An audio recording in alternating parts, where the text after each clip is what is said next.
what's going on? Dr. Giggles in the house, and it's your weekly disturbance of looking at me weekly thing. We actually got a lot to talk about this week, and somebody was even in the chat talking about it as well. We're going to be talking about that. The B&M wing coaster, the rumor going around for King's Dominion. We're going to be talking about lawsuits. We're going to be talking about FearTown Extreme Fairs. We're going to be talking about Cedar Fair. A couple items. We're going to be talking about Coaster Dynamics Nano coasters for Six Flags New England, Holiday in the Park, Universal Halloween Horror Nights, Planet Zoo, Lake Compounce with a new pass they got. What else I got?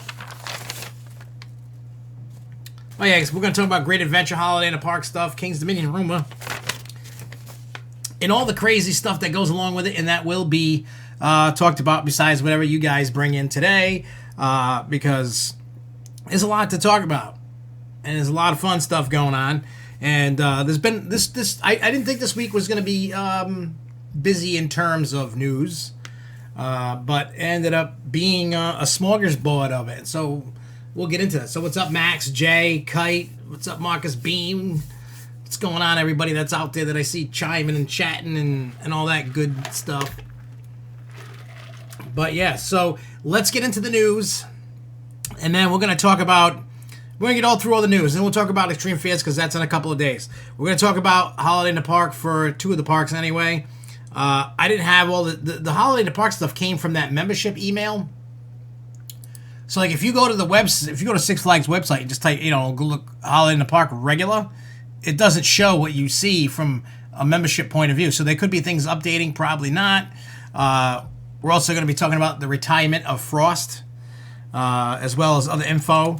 Yeah, there's a lot to talk about today. There is a ton, and it's pretty crazy.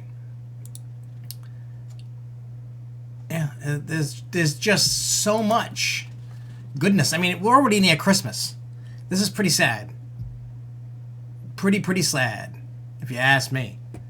Oh yeah, so make sure I have that ready for when that time comes. And all that good stuff. So let me pull this up, just so that way we're ready when the time comes. I don't need it right away,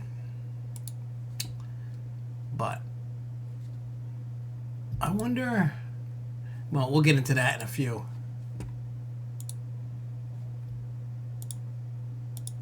So, all right. So anyway, without further ado, let's get into the news. Hey, what's up, Charles? Yeah, there's just been so many things going on. I'm trying to get videos in the can. See, I've never done Holiday in the Park at Great Adventure. I've only done it at New England. I can't justify driving to Jersey for not everything being open. You know what I mean? Like, I can't justify the drive. Like, if I was going to be in the area, like I was doing something and I could make it for a day, all right, cool, I'd stop by. But I would never make it a point going, I'm going to Great Adventure for Holiday. I would never do that. If I'm in an area near a Six Flags, like if I'm doing a business trip or if I'm out like traveling and I happen to be near a Six Flags or Holiday in the Park, of course I would stop by. But I wouldn't make it a point to fly out somewhere when there's a possibility of, especially up here in the Northeast areas, you just don't know how the weather's going to be.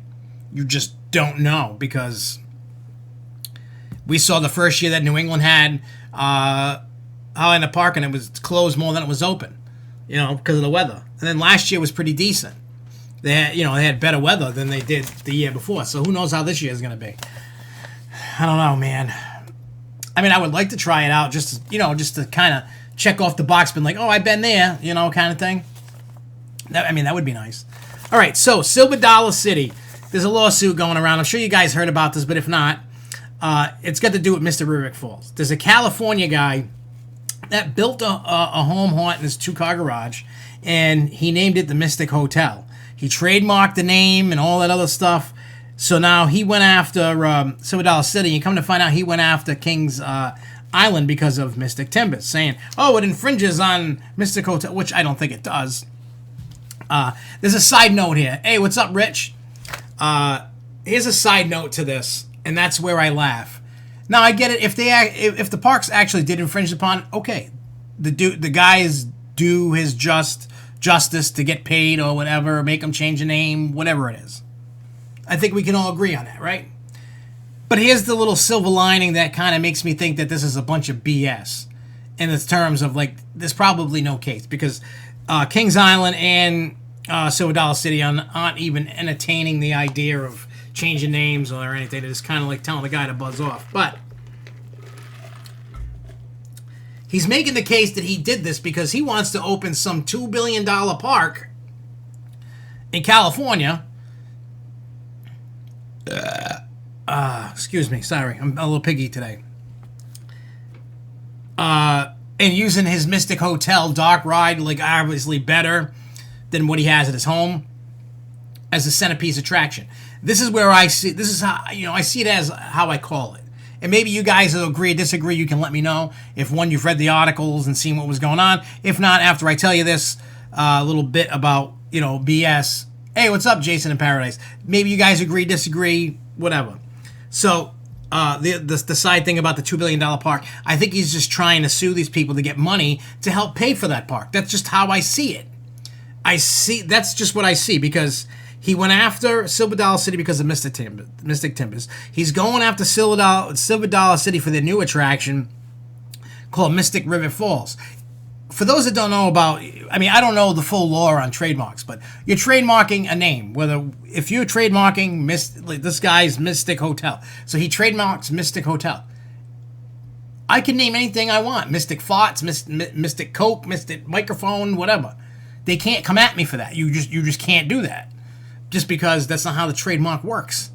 I know there's other things that can come around it, but I don't think there's going to be a mix-up from Silver Dollar City, Mystic River Falls, Kings Island, Mystic Timbers, and if this guy actually magically gets his park with Mystic Hotel, like, I don't know.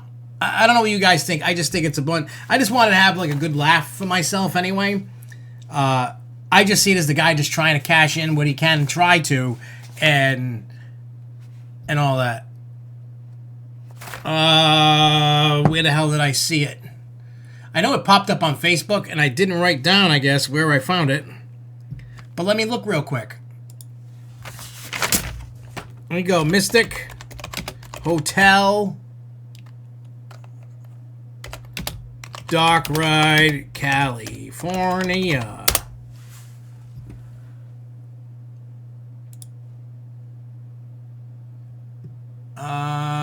Let me see. I want to just type in lawsuit because it's just showing about the ride.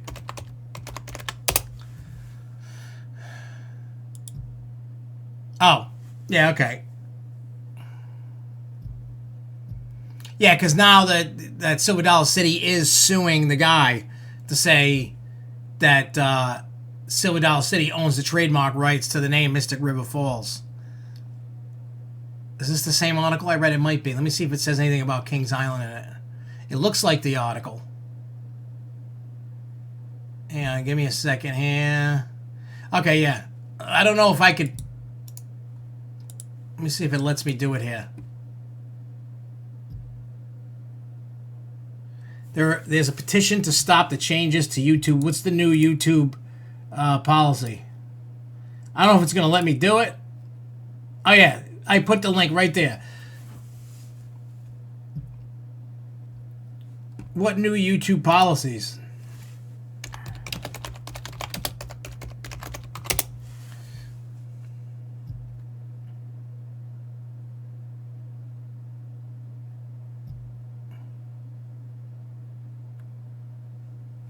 Yeah, I don't know what policies, because here's the problem. You'll definitely get them publicity. Here's the problem with YouTube policies. They keep changing all the time. I mean, think about it. Before they started this, you needed 1,000 subscribers to get monetized thing. I was monetized on this channel. I made $100 and it took me like months and months and months to make $100. Oh yeah, the child-oriented content stuff. Thank God I don't fall into that category. See, if you put a couple like shits and something, see like that, there you go. I just took away the child-orientated content stuff. So once in a while I gotta pop off a bad word just to make sure I don't fall into that category. Not that you little, even the kids that watch, sorry, I have to every once in a while. I don't want to be associated as a child-orientated content to get kicked off. Because there's some channels out there that's their living, and they make millions of dollars between ad revenue and merchandising and all that stuff, and their whole livelihood just went down the toilet. I mean, it is what it is. I mean, it's against the First Amendment thing. There's a lot of crazy people out there. What are you going to do? There's nothing I can do about it, right? What the hell do I care? I mean, as long as they don't kick me off, I'm here. Doesn't matter if I'm monetized or not. I'm just here to do what I do every week and make videos because I like to do it. It's not. I'm not monetized right now. I'm making $0. I don't make anything. I just do it because I love it. I'm not doing it to make money off. I mean, I can't wait until I can get an ad revenue and stuff like that. Of course, don't get me wrong. Everybody loves $1. But that's not the focus. It'll never be the focus. Just letting you know. I just like, I like chatting with you guys. That's what I like. Yeah, I know. It's stupid. The whole thing is dumb. Honestly, that's why I think it's... Jason Paradise said too. Publicity, and I also think it's BS to try to get him his $2 billion park. Oh yeah, we're going to talk about that a little bit later after I get through the news. There's not like a ton of news. There's just little blips of things that I wanted to talk about because I'm going to go over all the stuff with Holiday in the Park. All right, I gotta do my cross off with my pen what I did, so I don't. I'll save that one to the end. All right, Cedar Fair. Yeah, how about that? We'll do that quick. I'll do your Lake Compounce real quick. So I got the email. I don't know how many you get emails from Lake Compounce. Lake Compounce has the Black Friday deal is now. You can get it now. And I guess people don't want to wait for Black Friday. Anyway, so I went through it. Like, I was going through to check out the passes, the different, pricing structure that they had and all that. Then I get to the very bottom, and there's a New England pass now. There's a New England season pass that you can get Lake Compounce, Storyland, and Water Country. Let me pull that up real quick, because I don't think I deleted it out of my email. Where is it? Lake Compounce. I'm going to click the link and I'm going to go over because if what I heard that somebody read correctly, it's not good for the fall and Christmas season. It's only good for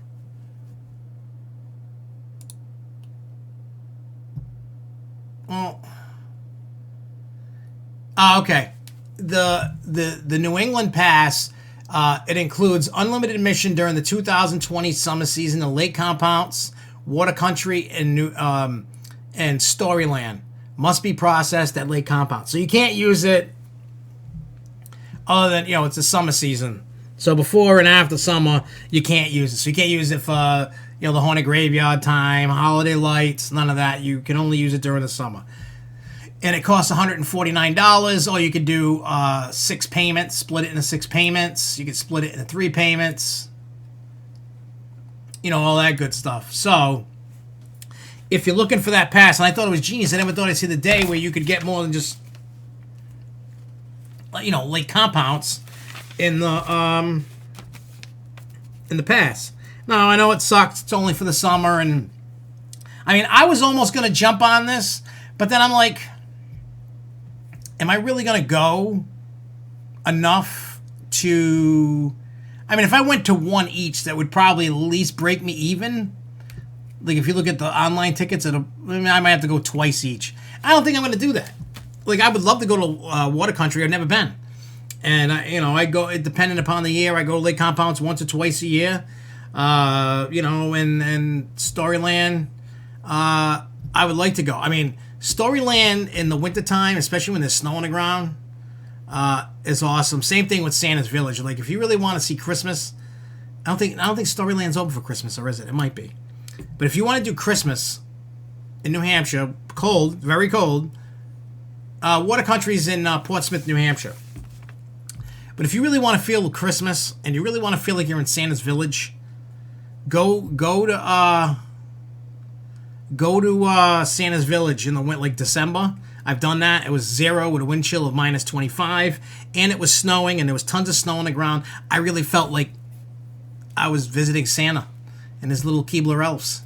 It was cold. We rode rides and everything. It was freezing. The only rides obviously water rides weren't open, and the roller coaster wasn't working. Everything else was the train, the swing ride, everything was working.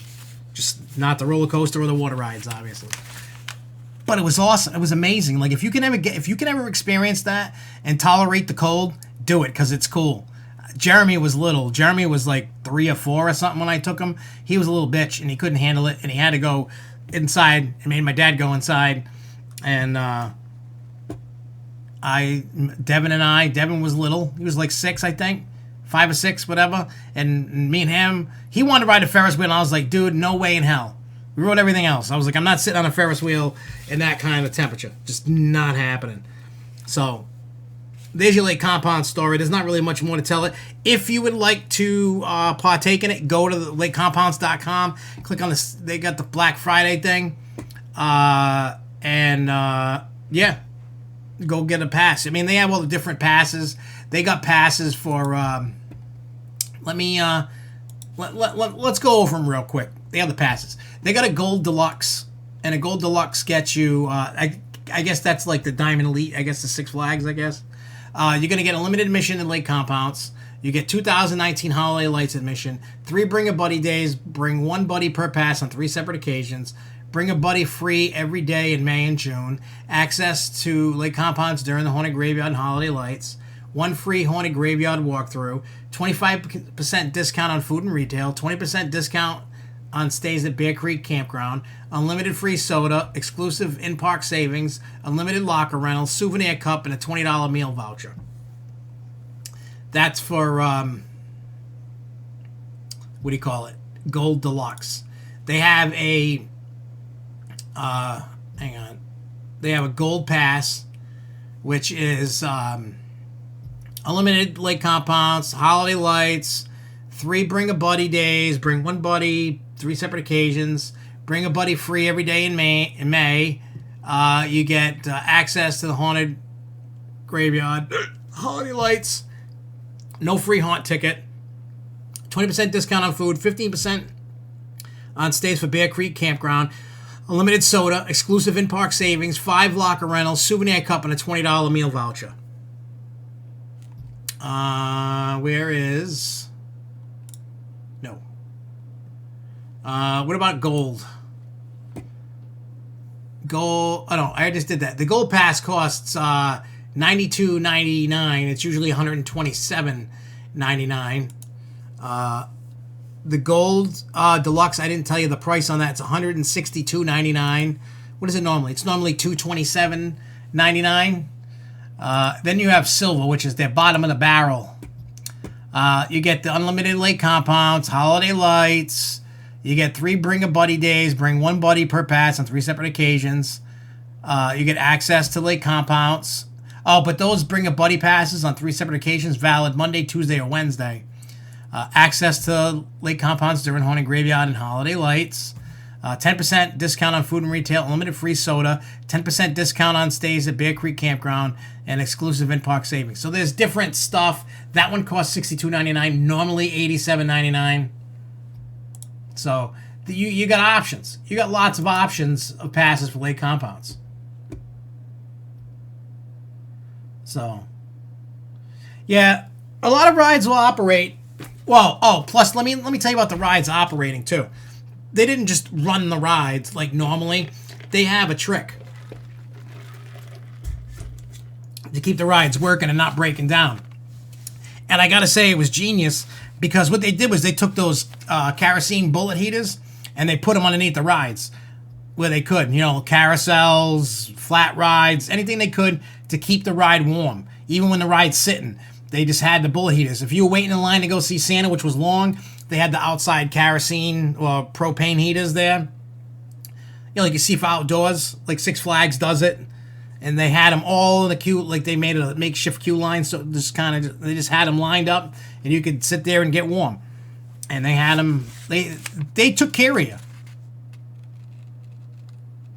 Yeah, Six Flags New England is open for Holiday in the Park. We open up on the 23rd of November for that. All right, so let's talk Universal Orlando. They announced the other day Halloween Horror Nights dates. They're from September 10th through the 31st. It's like 3 days shorter than this year. There's still, I guess, 10 haunts and stuff like that. It is the 30th season in Orlando, so people are kind of guessing and speculating that it's going to be, some throwback haunts, maybe bring back some icons from the past.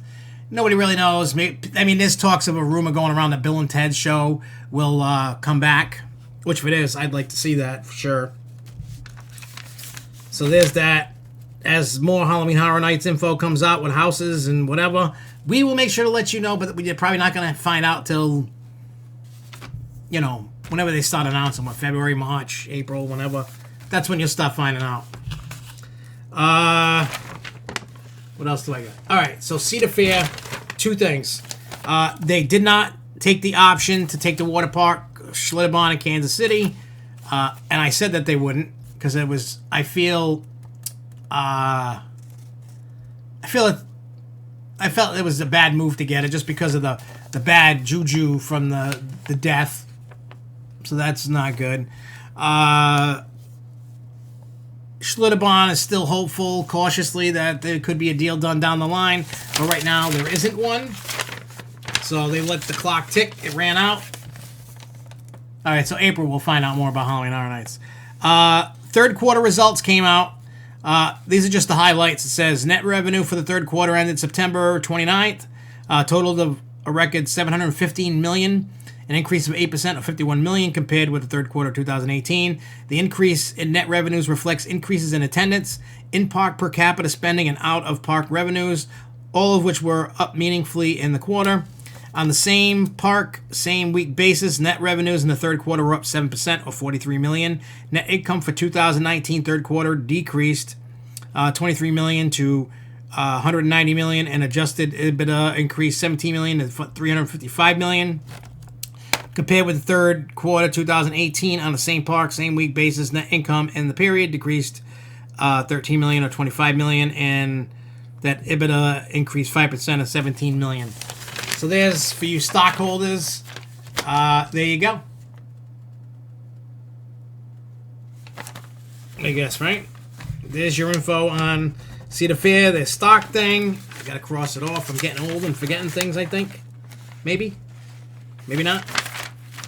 Too many things in the brain. Insane in the membrane. Insane in the brain. All right, so here's another weird lawsuit thing that happened. I don't know how many of you heard this. Six Flags America. There was a park guest that was in the water park. They were just awarded $800,000 over claims he was escorted out of the park by security guards, and then they tried to handcuff him and delivered a beating outside of the park on Father's Day 2018. How it happened, it's all mind-blowing, as the man claims. He was in the water park with his wife and child when his 12-year-old son wandered out of the water park and into the main park. He took off to find him, and shortly after locating him, he was grabbed by park security, who were more interested in the fact that he didn't have a shirt on than anything else. Before long, and after more security arrived, instead of letting him and his son go back to the water park, they demanded that he leave the park, which led to an altercation. There was a photo of him being held onto the ground while they tried to cuff him, and they don't think any video was caught. And the jury agreed that Six Flags was guilty, and it said after a 4-day-long trial, the man won $800,000. And, the article just couldn't understand how, and I got this article from Screamscape, the news about it, saying that, he couldn't understand how it could escalate that far to get beat over that, which I totally agree with. I mean, why would you beat up a guy? Because he doesn't have a shirt or whatever. See, so if you ever visit Texas, Josh, would you? Of course I would visit SeaWorld. Of course. And I keep telling Marcus that I want to, go down to Fiesta, Texas, go do SeaWorld, Schlitterbahn, you know, kind of make a fun time out of it, you know. That's in the plans. I just got to find the time to do it. You know, Marcus has been telling me different times of the year are better than others for certain things, depending upon what I want to do. So on and so forth. But, yeah, so that's the Six Flags America thing. Crazy if you ask me how that worked out. All right, so is this the last bit of news? Oh, no, that's not the last bit of news. We're almost to the King's Dominion thing. All right, so let's do King's Dominion, and then we'll do the Six Flags New England stuff and Holiday in the Park and Nano Coasters and all that other stuff. So hang on. So King's Dominion, that website,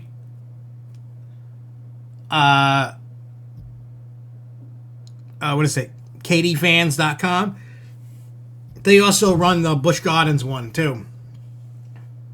Oh yeah, ZDTs. I gotta ride that wood coaster. I gotta ride that. ZDTs.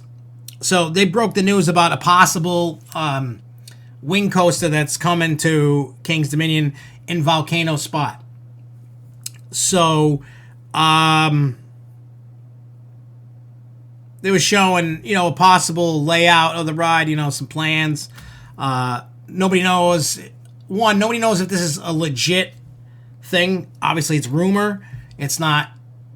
It hasn't been announced by King's Dominion. It looks like if it does, it's a 2021 project. Some people on the internet, you know, on social media and internet say it's not going to fit in Volcano Spot. Some say it will. I think it will.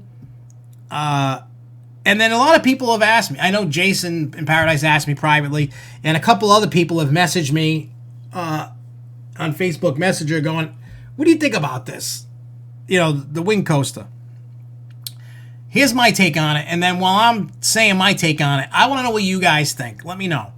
Just chime in the comments. What do you think about this? If say that they announced that the wing coaster is coming to King's Dominion, right? Say it is. Well, what do you think about it? Now here's, you know, are you happy about it, sad about it, pissed off about it? Don't care either way. Let me know while I'm blabbering. Here's my take on the wing coaster. At first, I hated wing coasters because when I rode Wild Eagle at Dollywood, it's not that thrilling of a ride. It's okay. It's a little fun. I like it. But it didn't really utilize too much of what a wing coaster could be. And for the longest time, you can go back to shows back when, I don't know which ones I said anything about wing coasters, but if you can find one, you'll hear that I said wing coasters suck. And I was only basing it off of Wild Eagle. Wild Eagle was the first in the United States, and they did what they did with it. I mean, don't get me wrong, there's beautiful views on the Smoky Mountains going up that lift hill and flying around. Absolutely breathtaking views. If you've been to Dollywood and ridden Wild Eagle, you'll know. There's breathtaking views of the Smoky Mountains. It's amazing. With that being said, for the longest time, well, not really, a few years, I was like, these things suck. Like, what's the big whoop? It's kind of, the concept is cool on paper, but it don't do anything. Well, when I went to Six Flags Great America and I rode X-Flight, that started changing my tune because that was more forceful. There was more head chop, feet chop thing, you know, going, you know, turning sideways, going in the keyholes, you know, sudden misses and all that other stuff. No, we're almost to that point, DJ Dog, and it would be good if you're still watching when I do, because it's literally right after I talk about this wing coaster, we're going right into Six Flags New England about the Nano coasters and Holiday in the Park, and I would love to get your input and everybody else's about Holiday in the Park, especially with the retirement of Frost. But anyway, so my final thoughts. I mean, I've heard a rumor that it might be themed to monster trucks. I don't know how many of you last year from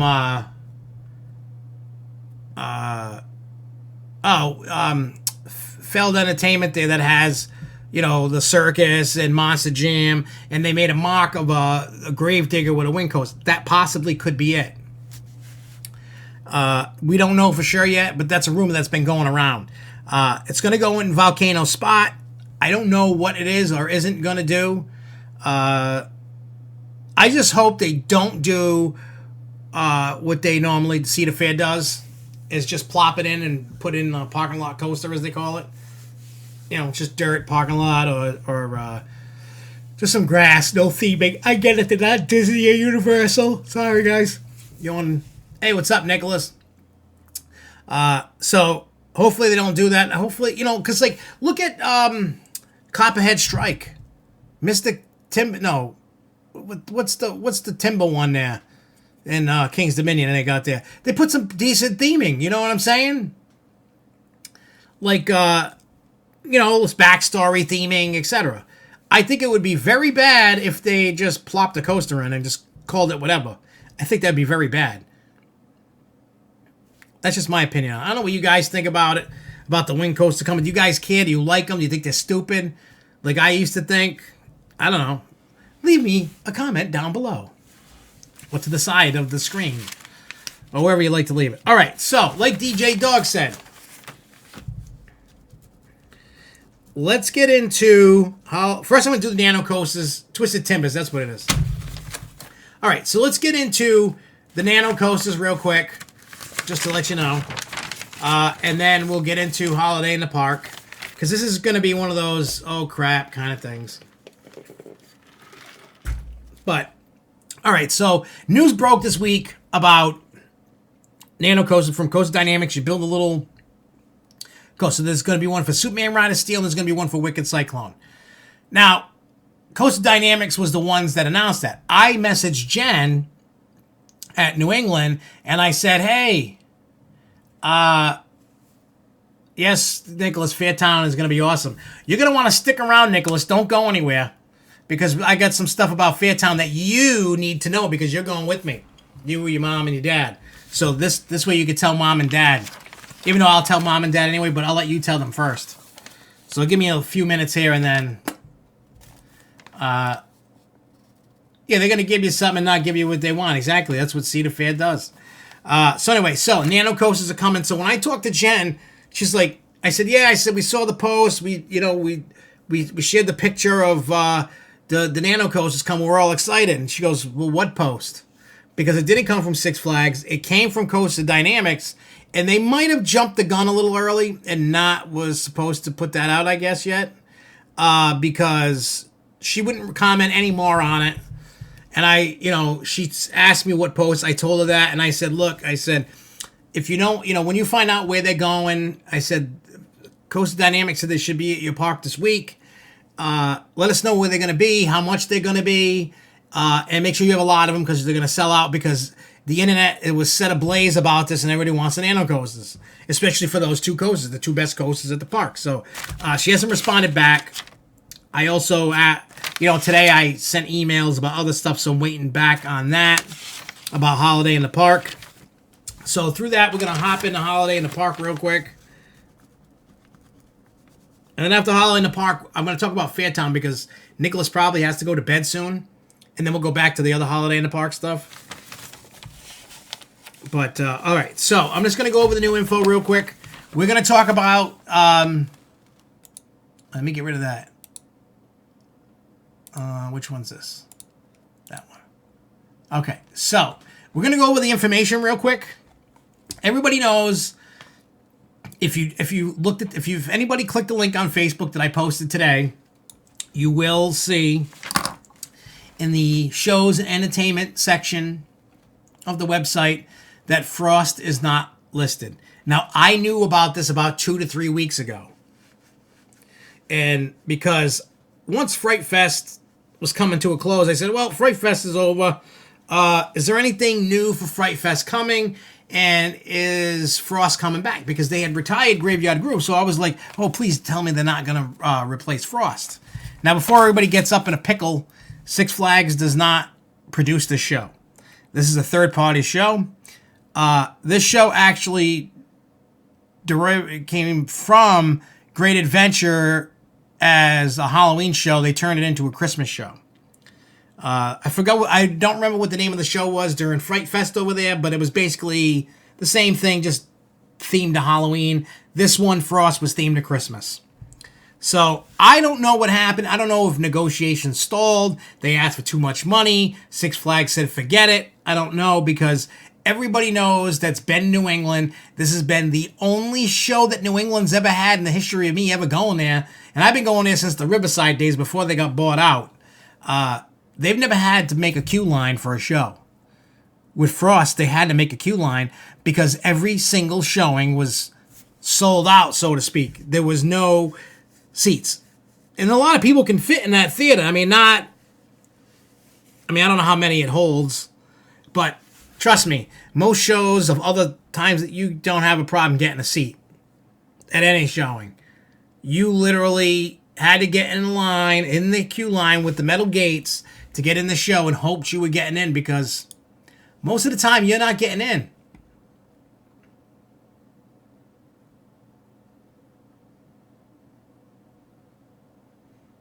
You know what? I saw Twisted Circus this year and I wasn't a huge fan of it. We actually walked out of it. We're like, We didn't really care for it this year when we went. Which is weird because I like all that trippy stuff. I know we did the Vampire Circus that comes in, what is it, Pawtucket or whatever, Woonsocket or whatever. There's it's kind of like one of these shows. Like I saw Twisted Circus. I watched probably half of it and was like, I just wasn't. Maybe it was a bad day for me. I wasn't feeling like the first half of the show. We watched it from the beginning. I don't know how many minutes I watched it, and I'm like, And which is shocking because I do honestly like Canopy Lake shows. That's why, like, when I go to Canopy Lake, I try to catch as many shows during the day as I can because Canopy Lake has it going on with the shows. DJ Dog, you know that. Anybody else that's been to Canopy Lake with all their, impersonator, dedicated band, when they're doing a cover band thing, they're fantastic shows. I wasn't a fan of Twisted Circus. It might have just been the day. I don't know. Because usually, like, that's the one thing that I like about Canopy Lake is their shows, besides some of the rides I like. But Canopy Lake does have good shows. I will never knock them for the shows. Just the day I went, I just wasn't feeling it. People loved it. I had to sit way in the back, and I could see it. Yeah, I probably should have stayed to the end, and everybody was just like, So, yeah. So, anyway. So, Holiday in the Park. Frost is being retired. We got a video coming out next week about it because I got videos. I try to take the weekends off of posting videos. I try to do Monday through Friday. That seems to be my schedule. So, I got a video about Frost. We do have it on. It's on the YouTube. I don't remember. I have to look back on some video that I took of it. I never posted it, but I forgot where I made it to. I had been in there 10, 15 minutes. I don't know. I don't know how long the show is. 20 minutes, 30 minutes? I don't know. I don't remember. But anyway, so next Wednesday or Thursday, the Frost video is coming out. Basically, what I'm going over with this Holiday in the Park and stuff is what's in the video. And we will be there on the 23rd, the first day. Obviously, if it's open, weather. So, let's go over this quick. So, new for 2019, Rich had mentioned holiday prime rib dinner. It is included with the dining plan. It's located at Take 6. And then this year, they got holiday experiences. We have decked the halls with thousands of star bright LED lights, filled with the streets with lush Christmas trees and wreaths, and have added a brand new larger-than-life walk-through present, also that you can have the most jolly holiday experience this side of the North Pole. So that's what's new for 2019. So that's what makes me think there's no show going into the theater this year, so it's probably going to be dark, no show, which is crazy. Maybe they'll have one next year. So now they say holiday attractions. Sugar Plum Place. What is this? I want to click this. What's Sugar Plum Place?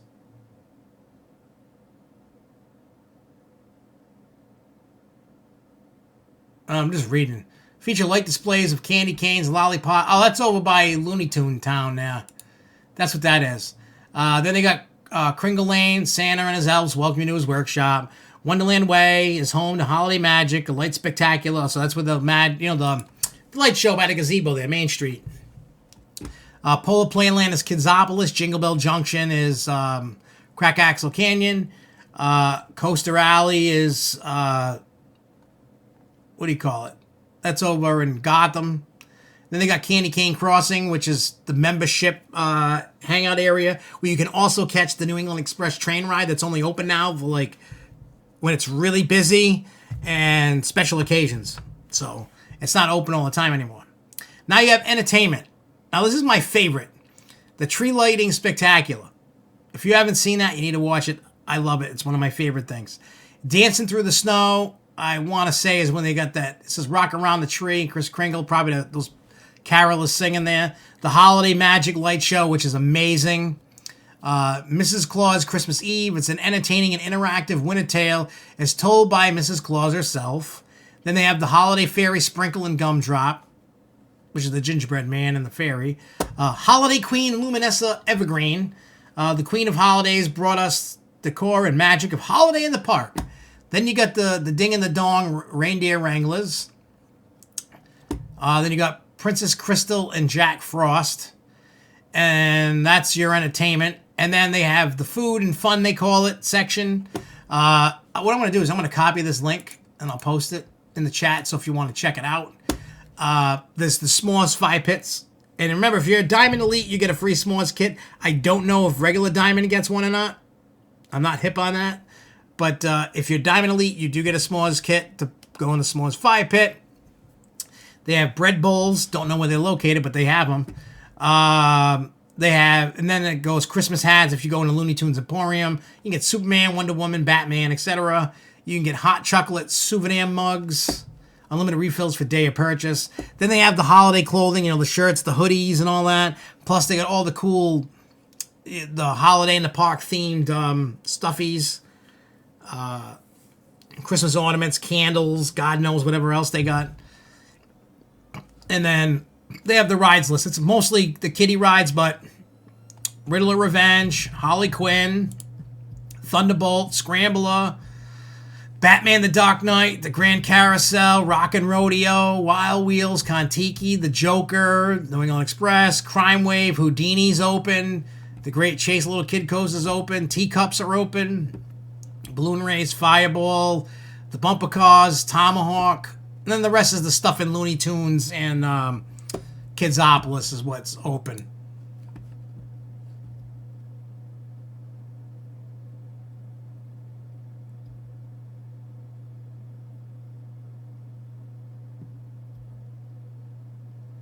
Yeah, it was at first, and then that became the Candy Cane Crossings. Jingle Bell Junction became the thing. Oh yeah, the Holiday in the Park rap music video that I made. I don't know how many of you saw that. Oh, it won't let me post the stupid link because it's too many characters.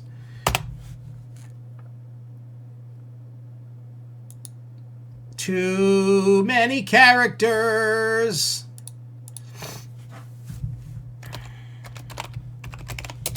I know I should probably make another Christmas rap video. I think. Because that would be funny. Alright, so what we're going to do is, before we move on to any more Holiday in the Park stuff, what I'm going to do is I'm going to talk about FearTown. So that way, I forgot to talk about Planet Zoo. We'll talk about that in a few, because there's something funny that happened when I played that. I want to talk about FearTown real quick, because Nicholas is going with me, with his parents, and a whole bunch of us Friday night. And then we'll get back into Holiday in the Park stuff. But I just want to make sure that he can tell his mom and dad some stuff while he's sitting here. So bear with me, guys, for a few moments if you don't want to hear about... Yeah, Prime Rib. But, I mean, it's good to just get in the park, though, when you go to Holiday in the Park. You know what I'm saying? It's just nice to get out instead of sitting. I mean, there's a lot of things. I'm also going to be getting information. The place that where 13th World is, they're doing a Christmas thing. He was kind of explaining. I'm going down next week to actually help him out, but it's at Diamond Hill in Cumberland, Rhode Island.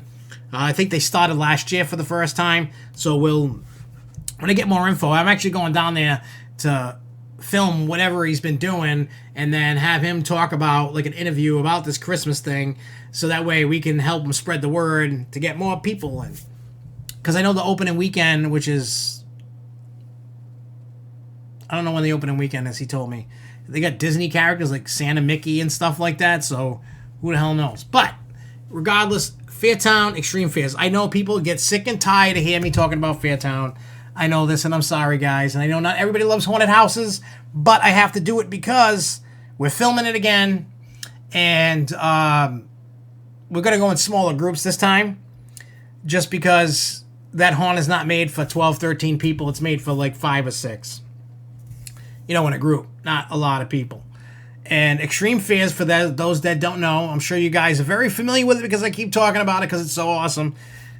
FearTown Extreme Fears is where they can touch you. They can put you in coffins. They yell, they scream, they swear at you, they make you do things, quack like a duck, bags over your head, whatever. I don't know what's going on this year. The layout is completely different. The theming sets are completely different. It's not the same at all.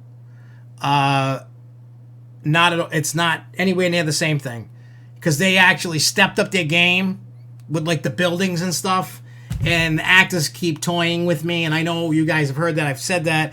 The actors were like, I can't wait for you to come in 2 weeks, and the only things that they told me, and Nicholas, tell your parents this, they need to know this, whatever they're doing, they said, might not be YouTube friendly. Don't wear good clothes, and we're probably going to get slapped with like ranch dressing or blue cheese dressing or something like that. I don't know.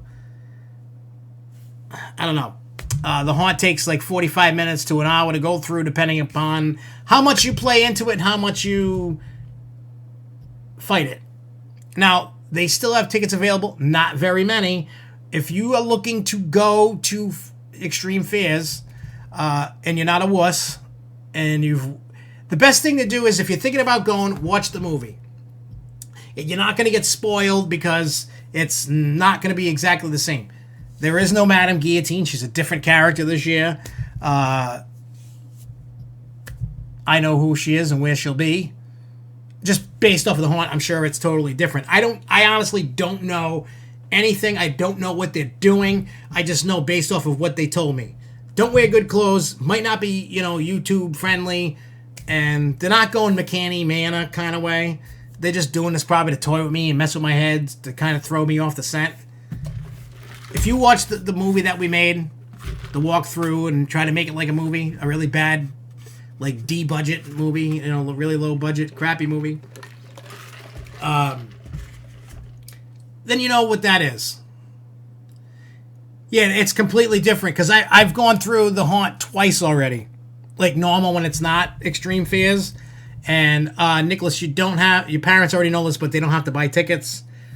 The owner's hooking us up this year, which is really nice of them, because I always offer to pay. I don't like accepting free stuff at all. I don't, not at all. He's always trying to give me free stuff, and I just tell him no. My belief with anything, whether it's a theme park, a haunted attraction, anything. If I love it, I'm there to help not only promote it, but to support it. I want to see it keep existing. I don't want it to go away because I love it. It doesn't matter what it is. So I'm not opposed to paying for the experience. If I love it, I will pay. Don't get me wrong. I love free stuff. But I never ask, and I try never to accept. I mean, like, if it's a media day or something, okay, cool. But, like, I will never, like, the owner said, anytime you come up, text me, just let you know that you're coming, because he would give me free tickets. What I did was I bought tickets, and I said, hey, I'm coming up. I said, hopefully I can see you, because we need to talk about Extreme Fears. And he's like, oh, I'll leave tickets at the box office. I said, no, I already bought them, dude. Don't worry about it. So that's my philosophy. And he actually wrote me an email thanking me for that, because he says that everybody that, for the most part, that goes up there, media people, they're always asking for free stuff. I will not do. That's not me. Like, I've actually made friends with the actors and the owners and stuff, and I cherish that. It's the same thing like when I go into Six Flags New England, when I'm talking to Jen or Pete Carmichael or whoever. Even when I'm talking with you guys, like in person at the park, when I see Charles or I see anybody, when I see Nicholas. I mean, Nicholas has been in my house. He was just at my house a few weeks ago. Him and his parents, we had the Halloween party. You know, when I meet people, you know, I like to hang out. You know what I mean? Like, I appreciate the friendships. So that's why I try not to overstep my boundaries, and they appreciate it. That's the whole point of that. But anyway, so Nicholas, remember, don't wear good clothes, don't wear good shoes, wear your crappy of the crappiest. Matter of fact, I have to go to a wake beforehand. Jessica's uncle died today, so there's a wake, you know, before that. We're not going. Oh, and I got to tell your mother this, but you tell him too, and your dad. We're going in last. I'm gonna email Mike, the owner, after this to finalize everything, times and all that, and then I'll let everybody know by tomorrow what time to meet. But I would say around 10:30 meet at FearTown, and then we're gonna be the last to go in. I gotta get all my cameras charged, everything done. So that's the information you need, Nicholas. Just remember, they're not gonna kill you. They're gonna mess with you, Nicholas. How old are you? 12, 13, 14? I forgot how old you are. You guys want to hear something funny? You know how I always keep preaching that, you know, parents shouldn't take their kids to a haunted house because it kind of weakens the experience? You know, and I keep saying don't do that, you know, don't bring the kids. Jeremy's scared of going through FearTown. I need to get Jeremy had a regular GoPro on, so you can't really see much, but you can hear the audio. He was scared to death. He kept swearing, he's like, oh shit, oh. And let me tell you something. Jeremy is scared to death, and he didn't want to go this year. And usually, all right, so you're 13. So usually, you know, because this event is recommended for 18 and older. It's not recommended for anybody under 18. So Jeremy's 14. He'll be 15 in December. You're 13. I mean, they're not going to let you not go because your parents brought you. A set of parents brought a 4 or a 5-year-old into it last year before we went in, Nicholas, last year. And I always say, don't bring the kid. The kid ain't ready. The kid don't want. The kid's scared. Don't bring the kid, right? I say that all the time. Guess what? I'm bringing my kid. I figure it's payback. You know, all the grief and aggravation. For those that have kids, know. Those that don't have kids, that don't know. When you have kids someday, if you decide to have kids, anybody, smart thing to do, don't have kids, but that's me. You'll understand the aggravation that kids give. I mean, I love everybody that knows me knows I love my kids and I would do anything for my children. But they are a pain in the ass. I think we can all agree that children, while we all think them as precious little angels, are a pain in the neck. I think we can all agree on that, right? Well, anyway, this is payback to Jeremy, whether he likes it or not. He's going, and I'm going to contact some actors ahead of time to really let him have it. I have that kind of power where I can go, hey, I don't care what you do to me, but really, you know, don't kill the kid, but really mess with him. That's what I really want to have happen. I'm like, if you want to take me and put me in a coffin and bury me in the ground for an hour, by all means, go do it. But I'm going to torture my kid for an hour. And I'm going to love every minute of it. Just because I'm that kind of guy. Oh, yeah, even Jessica's kid, she's 13. Alyssa, she's 13. But she loves it. Alyssa loves it. You know what I mean? Like, see, Jeremy hated it. And it all stems back from the first time that we went through extreme fears. See, at that time, Alyssa and Jeremy weren't getting along too good. That's like when they first met. You know how it is. You're a boy. The other one's a girl. You becoming a blended family. You know, this is like when we first started dating and all that. And so we all go to FearTown. My oldest son, he's turning 17 at the end of the month. Yeah. And then Jeremy turns 15 at the end of, right before Christmas. Alyssa was a couple years younger, obviously, than she is now. She was like 10, I think. And at the end, last year the ending was like they were making you kiss the pig and making you crawl out or whatever they were doing. the year before that, when we first went, it was a clown area. And what they did was, we came around this corner and a guy had an air horn, the can of air horn there, blew it right in his face.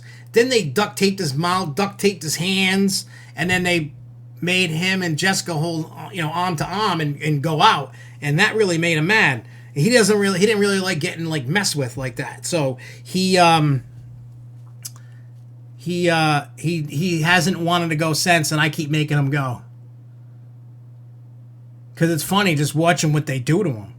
I love it. And now that we're going to have smaller groups, even better. And I know I'm a jerk parent, but like I said, the kids give you a lot of grief. The older they get, the worse they get. We all know that. Rich, you got a child, kids. Everybody loves their kids. But when you can get payback on them, you will take that payback. I don't care who you are. I don't care if you're ultra religious. I don't care if you think you're a saint. If you have a way, without hurting your child, to get payback, you will do it. I will do it. Trust me. My parents will do it. My dad just turned 74 the other day on the 1st.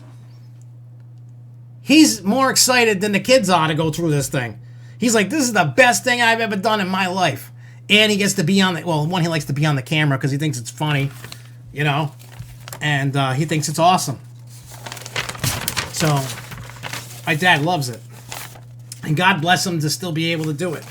Because he won't use the safe word as cupcake unless they changed it. But they tell you what the safe word is. And he won't.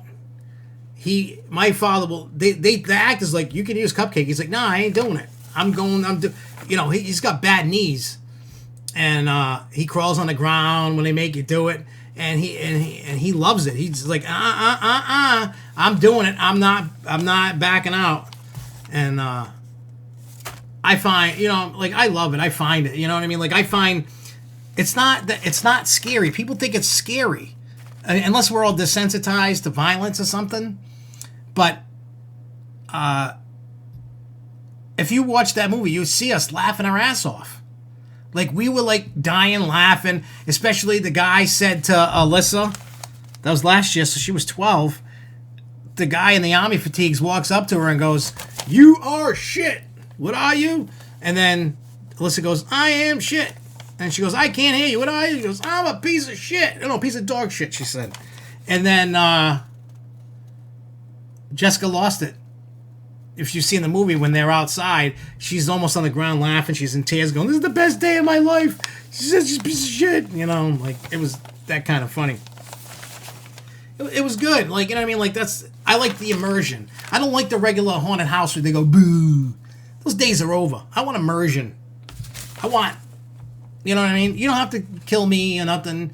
Just make me part of the story, and that's what I like. All right, so back to, we're going to go, I want to talk quickly about Planet Zoo, because it came out yesterday, and I live streamed it last night, and I had no clue what I was doing. Don't worry, we'll go back to Holiday Park in a second. I had to play the tutorial last night because I had no clue how to get animals in your enclosure and all that. And then people were bouncing in and out for a while. Sometimes there was nobody. Sometimes there was 4 or 5 people watching at a time, whatever. And all of a sudden, I got elephants on the loose, which was funny because the elephants are running around. I had put, like a brick wall. And then I put glass so people could see. You don't see through the glass. Well, the elephants ran through the glass. I got elephants running through the zoo. I got people running.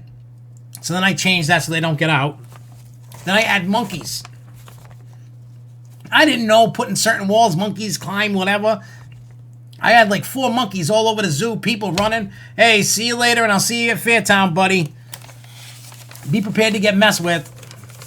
Just letting you know. So I had monkeys running around. I'm yelling and screaming at the computer screen while I'm streaming this thing at the monkeys and the elephants. Things are running around. People in the zoo are running. Yeah, then I went back to Sandbox once I got the basics down. And I still got more to learn, and we're going to keep doing it.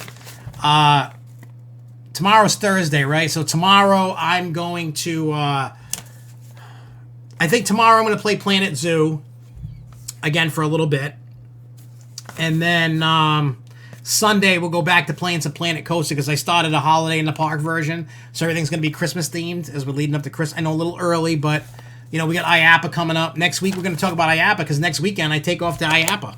I can't believe we're almost there. Like, this is crazy. Like, we're almost to IAPA. And, but next week, we're going to talk about IAPA and talk about we're going to go over the schedule again. I'm going to try my best to find out some booths to see if people are interested in them, in the vendors and stuff to check out. And then you'll see a bunch of park stuff because we're going to Hollywood Studio again. I'm doing Mickey's Christmas Party, doing the IAPA Celebrates event. That's at Islands of Adventure. We'll talk all about that. Hey, what's up, Tom? Hey, Marcus. You missed the whole FearTown thing, which is hilarious. And you missed Holiday in the Park and Frost being retired. You just missed my Planet Zoo playing thing I talked about because last night I played it and I had monkeys and elephants on the loose because I was an idiot. So, yeah, but what else did I have down on here? So, I talked about Planet Zoo. I talked about New England's Holiday in the Park. I wanted to talk about Great Adventures Holiday in the Park. I think I might have talked too fast, and we might get through all this stuff quicker than I wanted to. So I'm going to slow it down a little bit. So.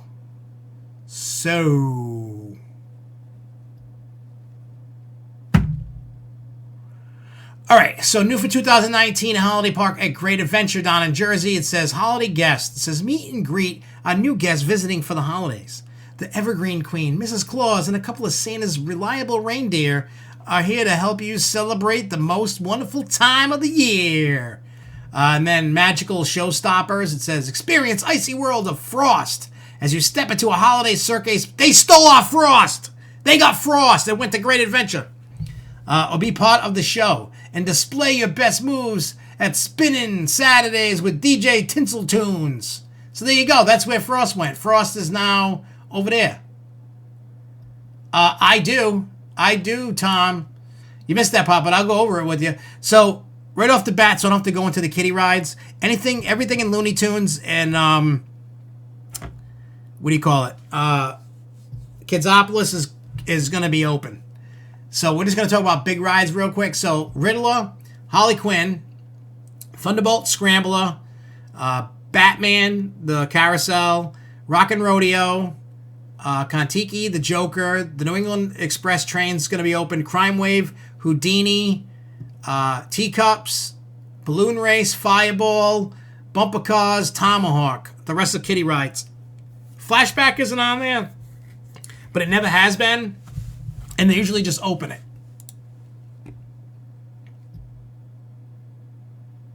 Oh, that sucks, man, because I'll be there.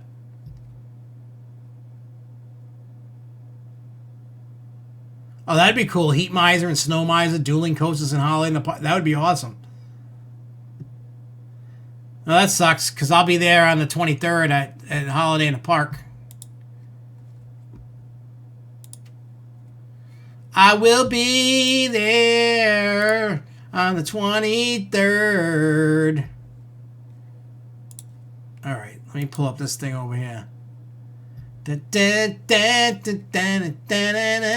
are we? Oh, we were back at Great Adventure. So these are the holiday attractions.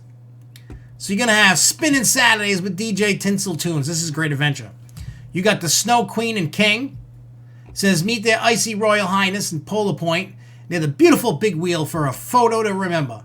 Then you get Mrs. Claus, meet the lady behind the Christmas magic. They got Frost. They stole it. You can take some picture with Santa's favorite reindeer. The Peppermint Princess. The Evergreen Queen. They got the Holiday Fire Pits. They got the Santa's House.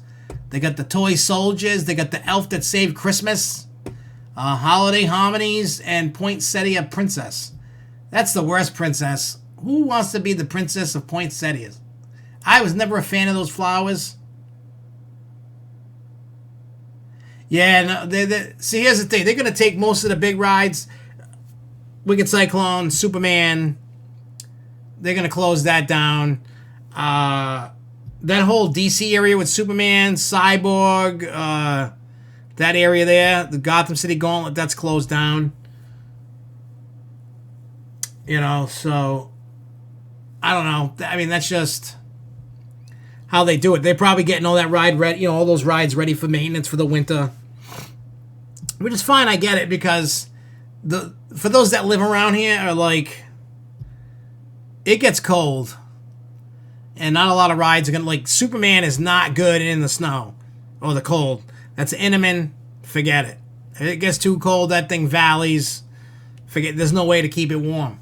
But shockingly, the Riddler, Batman, Harley Quinn, they're reliable. The Joker, they're reliable rides. They can operate in the cold, and they do. I mean, when it gets too cold, they shut it down. I mean, shocking is this. I don't really go for I mean, I ride rides, but I don't really go for the rides. I'm going for the holiday Christmas experience. I want to eat the food. I want to see the lights. I want to sit on Santa's lap. I want to see the shows. You know what I mean? That's why I go. But this year, because there's no frost, which really sucks, that, stairs. Well, I told Jen, and I've said it a million times, there's an easy way to fix this. And I even told him to do this for Fright Fest. Close off the stairs. Use the pathway. Yes, it's a little longer, but for Christmas, you can decorate it. There you go. I know it's a dead end, but you want to go down there and ride Cyborg and possibly Gotham City Gauntlet and Supergirl when it opens. There you go. Forget the stairs because of the ice and the cold. You can do the same thing with Fright Fest, and you can make that a scare zone, because currently the what the hell do they call that stupid scare zone there? That's currently in front of Superman over there. Whatever the hell that is, it just doesn't fit.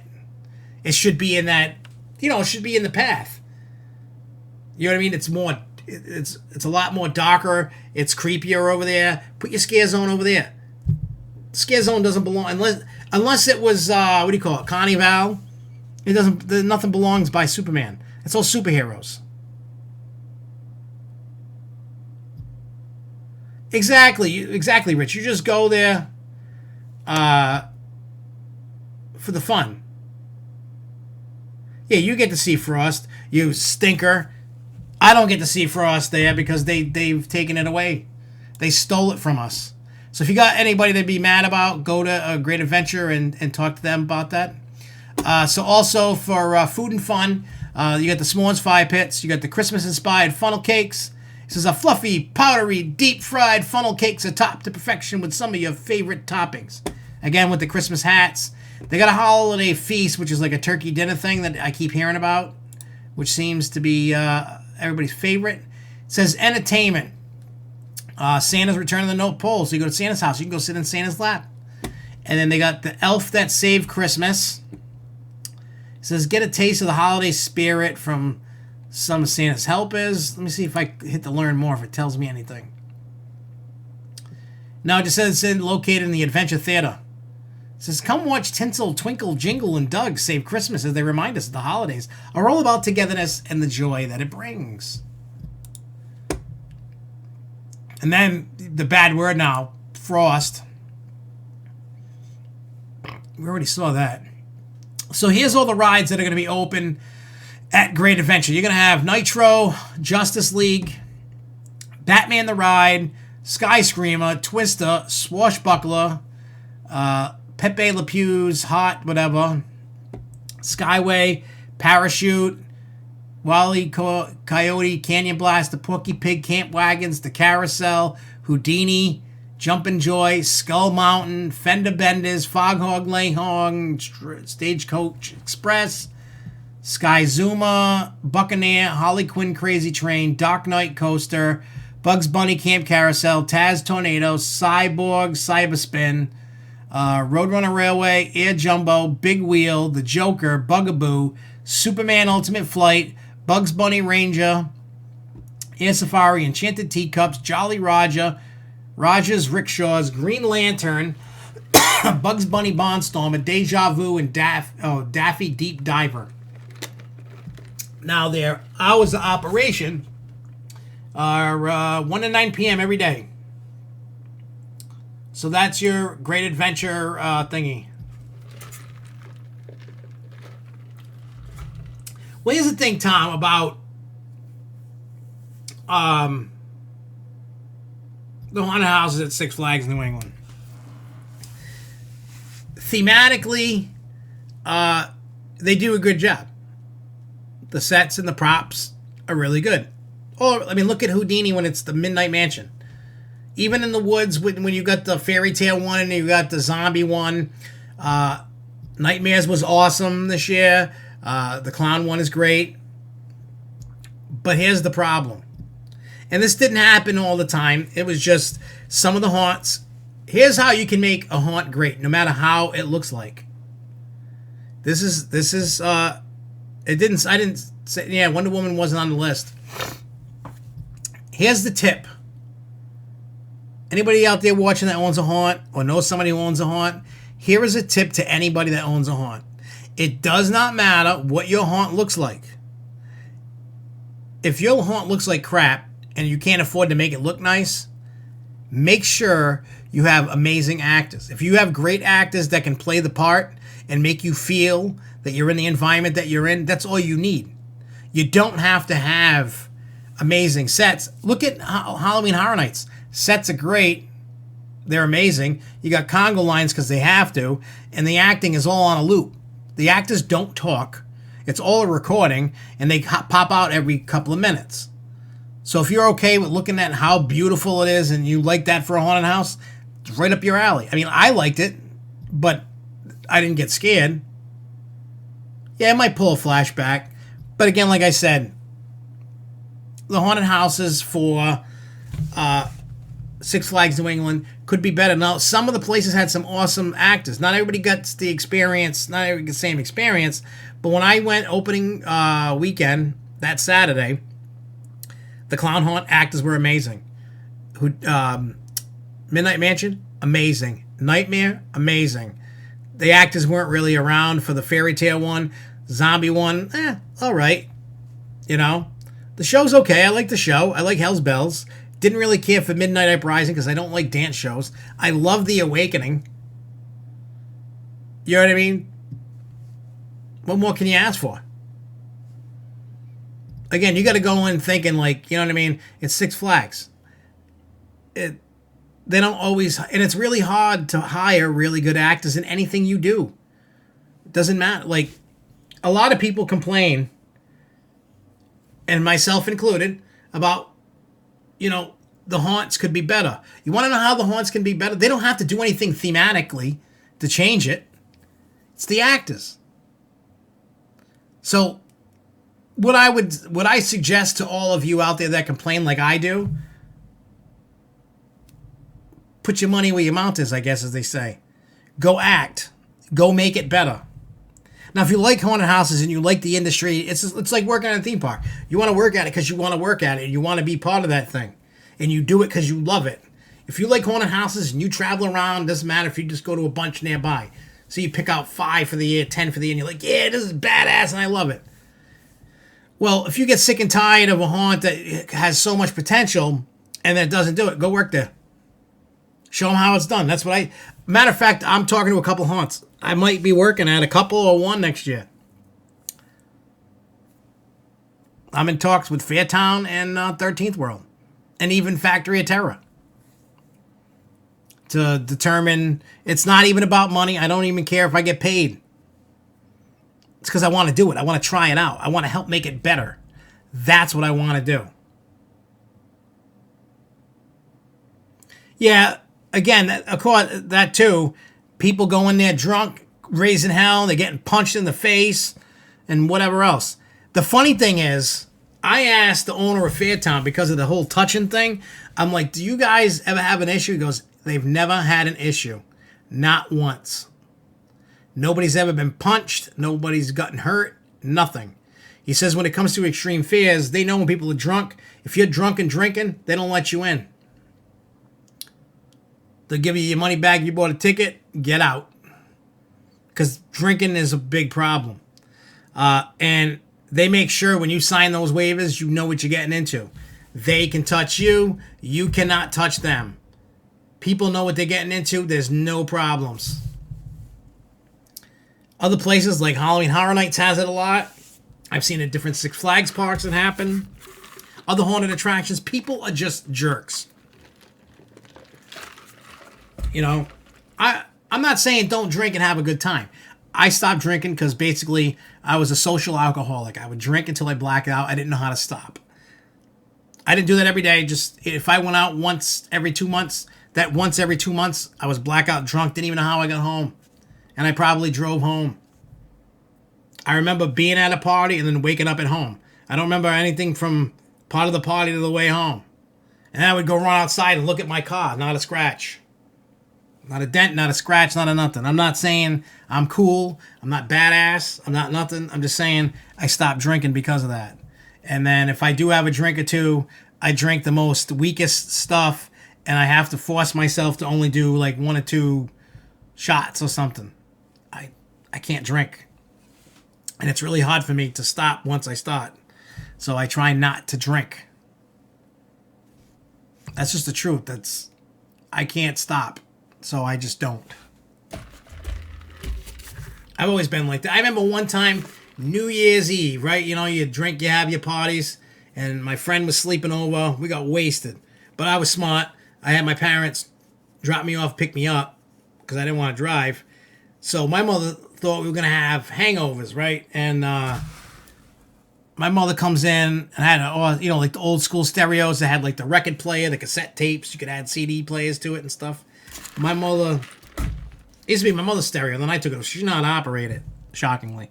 And she turned the volume all the way up and just hit play on what was ever in the... She thought I was going to be like, she thought we were going to have hangovers. Me and my friends were professional alcoholics, basically. And we just, what do you call it? We just, like, turn it off. We'd try to sleep. It was, like, 8 o'clock in the morning. Like, we just came home at, like, 2. You're waking me up at 8. You know what I'm saying? Like, let me sleep. I didn't have a hangover. I've never had a hangover in my life. I guess it's a good thing, right? Knock on wood. Never had a hangover. So, to all you kids out there that watch me... Let me be the example. Don't drink. Don't do that. Oh, yeah. That's McCanny Manor in Tennessee. They used to be in Cali. They got shut down. People are trying to shut them down now. You can, if you look up McCanny Manor, I don't know how you spell it, you can find them on YouTube and watch. That was like, I looked it up the other day. It was like a 5-hour video. There's a big thing, a big movement from the haunt industry to kick them out because they're like, you're hurting our business. And they're saying, you're not a haunted house, you're a snuff film, basically. Nobody's ever completed the 8-hour challenge. Maybe nobody ever will. I know I wouldn't do it. Like, my threshold is like FearTown. You're not going to get hurt at FearTown. They might put duct tape around your hands and stuff. They eventually take it off. If not, you walk around with duct tape on. They're not hurting you. If you watch the movie, they put us in a coffin. There was a guy in the coffin, and there was a guy in there with you, and he's spraying water at you. Like, that's their kind of... Nobody's cutting you at FearTown. Nobody's, like, hurting you. You're not sitting in a bathtub of blood. You know what I'm saying? Hey, what's up, John? You know what I'm saying? If you want to compare FearTown to McCanny Manor, FearTown is a walk in the park compared to McCanny Manor. Like, you really get messed up at McCanny Manor. Like, if you, part of the contract, they can rip your teeth out. Like, I'm not signing up to have my teeth ripped out, sorry. You know what I mean? That's not my thing. Like, I like the immersion. Like, what FearTown and 13th World did last week, or whatever, was it last week that we showed 13th World? Right? Yeah, I think so. 13th, we showed you 13th World where they touched you, they yelled at you, whatever, and then you've seen, what do you call it? FearTown. Matter of fact, when I come back from IAPA, we're going to do an episode strictly of last year's FearTown, because it's going to take me like 6 months or so to edit this year's FearTown. And I want you guys, or maybe I'll just do a special. How about this? I'll not the Grove Show, but I will do a special Grove Show episode that is just going to be FearTown Extreme Fairs from 2018. Because I don't know what we're doing with 2019 until until we record it. I don't know what's going to happen. Because we may either put it on YouTube or we may put it out on DVD to sell at the Haunt and online. So, the owner and I are going to talk. We're going Friday. We're going in last. And that's the day we're going. And I hear tickets are selling out. So if people want to go, buy your ticket. Don't be a bitch. Go. The way I look at it like this. I get it. People that like haunted houses but don't want to go through something like that. Let me tell you something. One, you're not going to get hurt unless you run around and run into a tree and being an idiot. Two, it's everybody around here wants an experience. They just don't want to go through it and people jump out at you. You want to be part of the experience. That's what they're doing. FearTown's the only one that I've been to that you're part of the experience. Like, not only, like they touch you and stuff, but there's a whole storyline going on, and the story just continues from area to area. It's like watching like a B horror movie. A very low budget horror movie. That's what it's like. It literally, like, after I edited it and watched it a few times, I'm like, this was playing out like a low budget horror movie. Like, this is awesome. Horrible acting, having fun. People are getting messed up. Who's laughing? Who's whatever? And yeah, it's definitely different. People are looking for experiences. I know this isn't McKinney, man. You're not getting cut up. None of that crap. You might get a bag. I don't know what they're doing this year, but you might get a bag over your head. They might put you in a fake guillotine. I don't know. I don't know what they're doing. But, like I said, go have fun. Enjoy it. Be part of something. I mean, look at Jessica goes through and she's not even scared. And she gets scared when a bug flies by her. She can hear the wings buzzing and she'll jump and pee her pants. And this thing doesn't scare her. It's the whole immersion thing. Everybody loves it. You know what I'm saying? Like, it's awesome. Matter of fact, somebody that was supposed to go with us can't go because they got to work Saturday morning. So now the group just got a little smaller. So that's good, I guess. So, yeah, my dad's going. My brother's going. Jess, Danielle, Jimmy, Alyssa, Jeremy, Cliff, Nicholas that was in here earlier. His wife, Judy. Did I get everybody? But we're splitting up into two groups. So we're not doing like 13, 14 people again. So there's a potential that there could be two movies. Like one of my group and then one of another group. I might do that. Yeah, that might not be a bad idea. One for YouTube, one for DVD. Yeah, you missed the holiday in the park talk. Let me ask you this, John. What are your thoughts about Frost? I know you commented. What do you think about Frost? I know I commented on your post on Facebook, but tell us how you really feel, because you seem pretty pissed, but you kind of reserved yourself a little bit. And Jason says, what's the next big thing for haunts? Multi-story, one house that has different stories and scares. Well, that's kind of like my idea that I've had for a haunted house, is like a choose-your-own-adventure kind of thing. If I had the money, I mean, the only thing that I've had multi-story would be Factory of Terror in Worcester. Like, you start on the main level, and then you go up, and then eventually you gradually work your way down. So, I mean, they do that, and it's just a story about a factory. It's multiple different scenes. But that footage I'm not allowed to post online. They won't let me. I can use different pieces to, what do you call it? To put in reviews and stuff. I mean, I have the Matter of fact, the footage from Factory of Terror is on the YouTube page, but private or unlisted or whatever. So I have to share the link, because I shared the link with the people from the Factory of Terror, because the they like seeing the footage to make sure their actors are doing their thing, making sure the props and stuff are all good. I even have Fright Haven's Easter haunt footage hidden on the web on here that nobody can see. It's not in a playlist. It's just hidden, which is kind of funny. But they're there. But I always wanted to do like a choose your own adventure kind of haunt. If I had the money to build one, like the haunt starts off with pick one of 3 doors. It's kind of, how many of you saw It Chapter 2? How many of you saw that? In that scene that they had with like scariest, not as scary kind of thing. Something along them lines, you pick one and you go through the door. And each 3 ways goes 3 different ways. And then you can go to another door. Now you come to 3 more doors. Eventually, those 3 things come back, and you all come back to those 3 doors. You could choose another door. And the 3 doors take you somewhere else. You go different ways. And then eventually they come back again for 3 more doors. Until eventually they lead you out. But it could be multiple stories. It could be 1 floor. But it tells a story.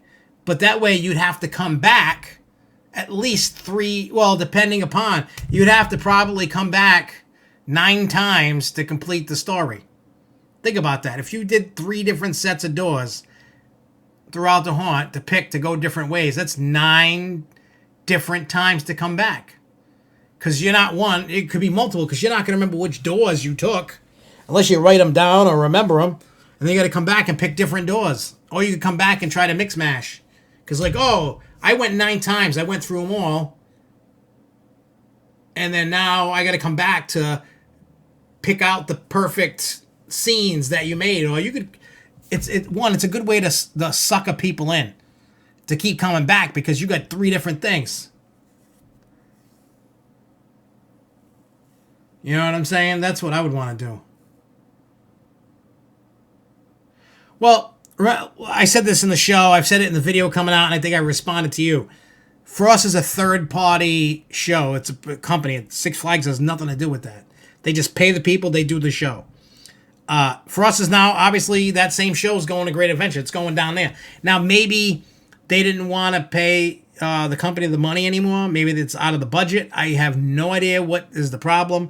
Maybe they couldn't negotiate. Maybe they didn't want to come up anymore. I don't know what happened with Frost. And I highly doubt the park is going to tell us, especially when it comes to money and stuff. They will never announce. They're not going to air out the dirty laundry. Unless we had somebody on the inside willing to tell us, they're not airing out the dirty laundry. So we're probably never going to know the real reason. I'm not hating on the park for it. I think this year you're not going to have a show there. Next year you'll have a new show. And maybe they're going to work on something to do. Like, I really want to contact Jen and be like, look, I got an idea for Fright Fest that's family friendly. I could do my Dr. Giggles music thing to make it family friendly. And put on an awesome show. Let me do it. I'll send you all the songs ahead of time. All original content. I can make an actual show out of it, like a Graveyard Groove, only my stuff. I can get some people to sing, add them in there to sing some stuff. You know? I could do that. I can put it this way. The years that I've helped Insane Clown Posse, Twisted, and Wolfpack in the music industry, learning how to build stage sets, learning how to put on a show, learning what the production is, how to make music, how to do things right, how to this, that, and the other, do anything with music and production value and stages and stuff, I know how to do. I've helped everybody build stage sets. Not design them, but build them. Like, I know how to build a strong, sturdy thing. They've had them design, I put them together. They taught me how to do all this stuff. They taught me a lot. They all put me under their wings and taught me a little thing down the road. I get it. You know what I'm saying? And you know, it's the guy that runs like Fright Fest and Holiday in the Park. It's one guy. I'm sure he has like a little tiny team, but he's spread so thin. You know, he's got budgets he's got to keep. That's why, like, the haunts are what they are. I honestly, I think, I don't know how it is at any other park. I'm just talking about New England itself. I think the park would benefit if they somehow could pull together a budget to have more manpower.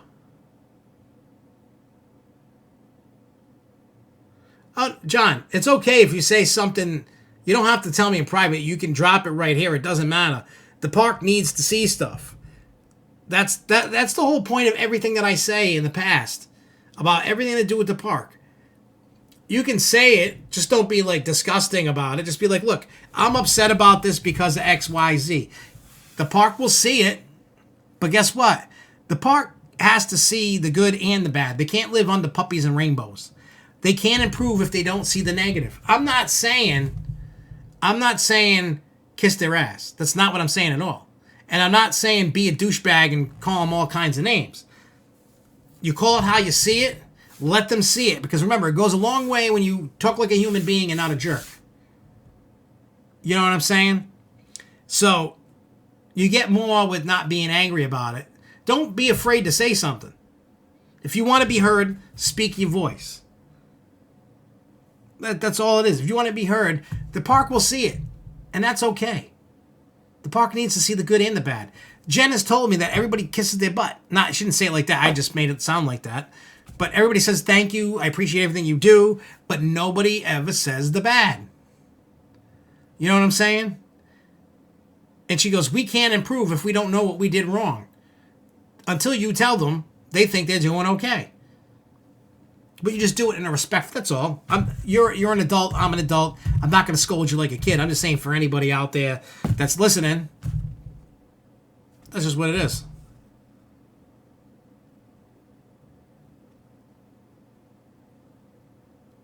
Yeah, Texas parks seem to, yeah. Texas has got a lot more people than around here. But here's the thing. You know what I find weird, Marcus, about Halloween? And I don't know if you'll agree with me about this, Marcus, at all. Because you're originally from New England. You would think, being in New England, which is like the mecca, the headquarters of Halloween, with the Salem witches and all the crazy stuff that has gone on in the past, you know, haunted stuff and all this other stuff and all the crazy stories, you would think that all of New England would double down and putting out some crazy haunts. You know what I mean? Like, you would think New England would put on some of the best haunts in the world, the country, whatever, and they don't. If you want kind of like a more immersive, maybe a touchy experience, you got to get out of New England. The only haunts that I know of that touch you, FearTown, 13th World. I know Fright Haven does something. Somebody said Spooky World did something. I think Jiminy Peak does something at some point. You know what I'm saying? So it's like, and it shows that. And the problem is, but it's a catch-22 because Six Flags shot themselves in the foot. Because, like, they went a bunch of years without really changing anything, and it kind of got vanilla and stale, that people stopped going. And now they're starting to do better, and they're hearing that people are starting to come, but people are still, yeah, the Day of the Dead thing is awesome. And I agree with that. With the, you know, that's a big thing because you're so close to Mexico down there. But you shoot yourself in the foot when you don't change things and it just stays mediocre. You want people to come and you want people to rave about your event. You need to put in the money, the budget, the effort. You can't half-ass it, and when you do, no. Six Flags has a formula, and I think it's based off of how many people go to the parks. You know, like whatever their attendance is. They average out the I think this is how it is, don't quote me on it, but I think they go by how much attendance the park has, and then they divvy out a budget for events based on the attendance. You know what I'm saying? And, yeah, Dila de los Muertos. So, yeah. So, Six Flags New England, they're not on a high side. They're kind of in the middle. They're not low, but they're not crazy high. I think they're like 1.5 to 2 million guests a year. I know they're always, for a while, they were like just around 1 million. They've grown. So, you got to take it with a, you know what I mean? It's all based on, like, Magic Mountain's going to get money. Plus, Magic Mountain has to compete with Halloween Horror Nights over in California. Knott's Berry Farm. You know, Texas, they get more attendance than a lot of places. Hollow Scream at Busch Gardens is pretty awesome, though. Some of the haunts are pretty good. Like, I can't remember which one I liked, and I probably said it. I've been to both Hollow Screams at Tampa and Busch Gardens, and I still find it weird that Hollow Screams in Busch Gardens, Williamsburg, is included with your season pass, but Tampa it's not. It's an extra ticket. But Christmas is included in Tampa, but it's not included in Williamsburg. So weird.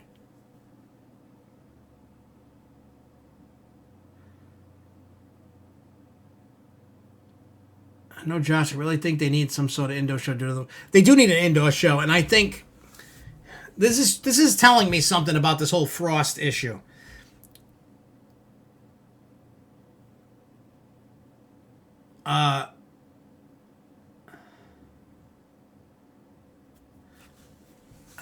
See, I don't know if it's the guest count. I think it's the overall, like, gate.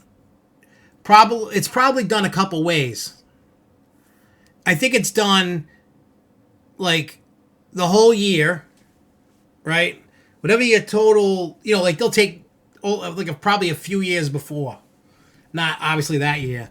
They're probably going to take and see what you're at. Say Six Flags New England's attendance was 1.6 something million guests. Like, 3 years in a row. And say Fright Fest attendance was 200,000 one year, 300,000 another year, and 50,000 another year. And then say Fiesta, we'll use Fiesta Texas. Say Fiesta Texas gets 3 million visitors a year. I don't know what it is, but say it's 3 million visitors.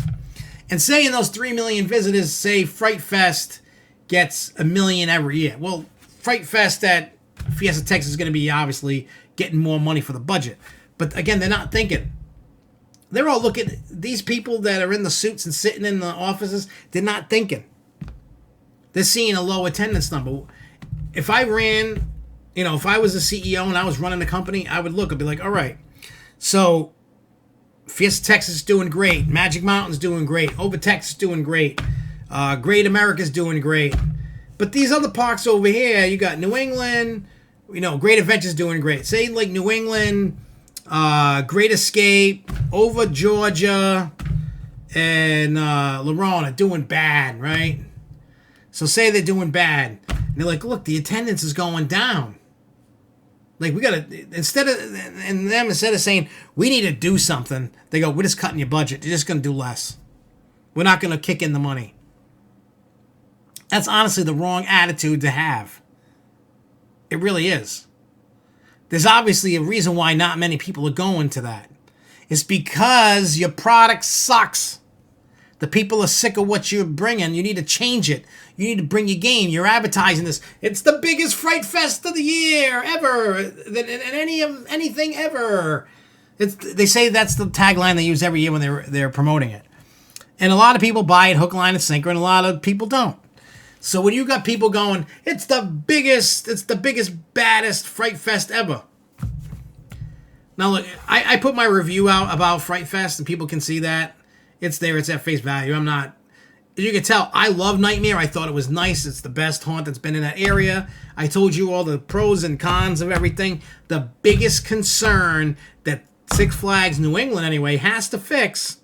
I mean, Jay Kite, you could tell me, and Marcus can tell me about Fiesta Texas. What was good, what was great, what was bad, what needs to be worked on. I'm sure you could tell me that. New England, the weakest link in all of Six Flags New England, scare zones. You want to know how bad they are? It's like the stuff I mean, their props are a lot better than what I got, but it's like just putting the stuff out in the front yard with no care in the world. Like, some stuff is really cool, and then other stuff is just placed just Like they threw up and wherever it landed, it landed. You know, not enough actors. Not enough props. It's like they had less and less props in it. It wasn't beefed up. If they could fix the scare zones, and I mean, I get it, Hell's Bells was new. They replaced. I liked Hell's Bells. Was it better than Graveyard Group? No. Did I like Hell's Bells? Yes. I enjoyed it. You got to keep switching it up, changing it up, trying new things. Can't be the same. Because look, Midnight Mansion's been the same thing since what, 2006, 7? It's been exactly the same. You know what I'm saying? So, I don't know what gives. They say, like when I talked to Pete Carmichael, the park president, he said that he doesn't know if they'll ever get rid of it or really touch it. They figure that's the kind of like a no-no touch, like it's a legend or whatever you want to call it. I forgot what the word he used. Like an icon, like it's like iconic to the park, so they don't want to get rid of it. I was like, retheme it, dude. Time to retheme it. You gotta change it up, and again, I think it's part. I think it's part budget, and I also think it's part the poor guy that's like, you know, like in charge of the entertainment department. He has to take care of all the shows and stuff during the summer season. He's got to take care of all of Fright Fest. He's got to take care of all of Holiday in the Park. This guy's trying to do all this stuff like all year round. Like the dude is probably under manpowered. Like doesn't have it. He probably doesn't have a big enough budget to hire anybody to help him, and he's probably going to do all this stuff and try to get it done in the short timelines he's given. I get it. I really do. Like, I feel for the guy. It's not an excuse, but I feel for the guy. Like, they should really be... Like, if they really care that much about Fright Fest and Holiday in the Park and stuff, I would love a new story for Midnight Mansion.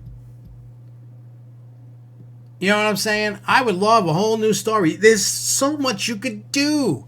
You want to keep the mansion... You can retheme it and renew stories. I mean, I like the theme that they got inside, but it's just the same. It hasn't changed. You watch the music video, it's been the same way since 2006, 7, something like that. It has not changed at all.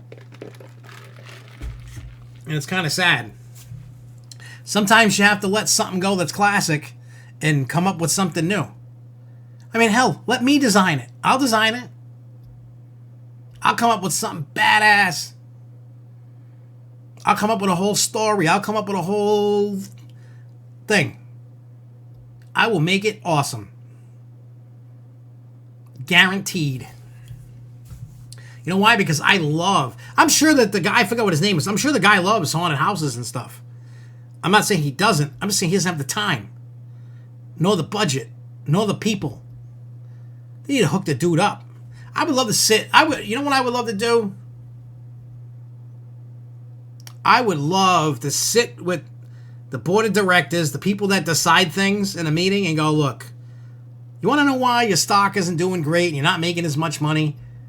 I hope you got a few hours, because I got a mouth, as you can tell, that can just keep going and going and going. You're going to need a tape recorder or a video camera with lots of room, because I'm just going to rattle things off for days on how to fix stuff. I know it'll never happen, because they're going to look at me and go, he's an idiot.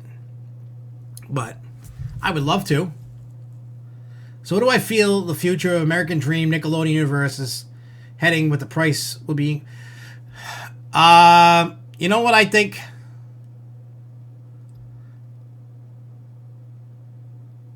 I think with the...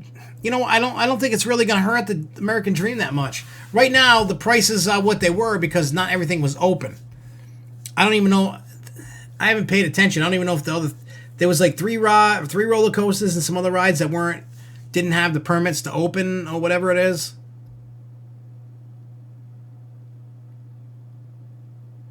You know, so I don't know. We'll have to see, but I don't think it's really going to do too much damage. You can think about it. You were paying them prices. Don't forget, for 4 hours, you weren't getting, the full park or whatever. You were 3 hours more or something. Well, the tickets, $50. So $30 more. You were paying $50 for 4 hours. Think about that for a minute. You know what I'm saying? So, delete what? What, that you can go to Six Flags instead of American Dream for a little bit more? Well, yeah. I mean, people are going to realize you got to take it with the good and the bad, man. Like, they're going to have to realize that American Dream's either going to fail or succeed. I mean, I don't think that they should be $80 right off the bat, but that's what they're going to, one, they're going to stop paying that crap off. Two, if they're not selling tickets and nobody's going, the price will drop.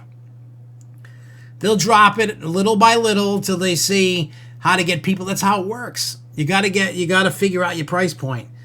I mean, look at Disney. They're having an issue with getting tickets and stuff. People, they've hit I think Disney's finally hit that threshold. People are like, screw this, I'm not going. It's not worth it. I can't afford it anymore. You know, someone like me, family of 5, I can't, hey, what's up, Zach?